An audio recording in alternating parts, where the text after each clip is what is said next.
I revere this office, but I love my country more.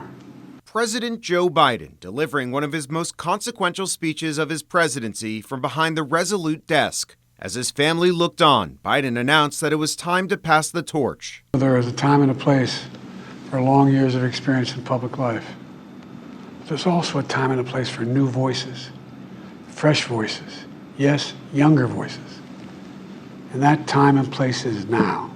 Biden spoke for just under 11 minutes, highlighting what he considers to be his biggest accomplishments, including landmark legislation on climate change, gun restrictions, and manufacturing, all in an attempt to frame his legacy as he wraps up a half-century of public service. Biden's departure from the race setting up a presidential matchup between former President Donald Trump and his Vice President Kamala Harris, who Biden called experienced, tough, and capable. Biden framing this upcoming election as a referendum on democracy. The great thing about America is here, kings and dictators do not rule, the people do.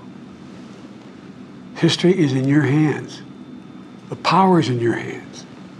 The idea of America lies in your hands. Following the remarks, Vice President Harris wrote in a statement that, quote, President Joe Biden fights for the American people, and we are deeply, deeply grateful for his service to our nation. As for former President Donald Trump, he took a more critical tone, writing on social media, crooked Joe Biden's Oval Office speech was barely understandable and so bad. Now, President Biden still has 6 months left to go in his term. He says that he's going to keep pushing for the end of the Israel-Hamas war.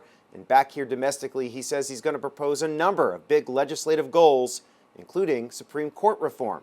But this close to an election, he's going to face major challenges getting any bills passed. Reporting here in Washington, it's Evan Kozloff, Spectrum News. Thank you for watching our YouTube channel. Let Spectrum News be your resource for balanced, in-depth political coverage, and click the subscribe button right here. You can also download our app or watch us on TV to learn more about the candidates, where they stand on the issues, and more. We'll see you then.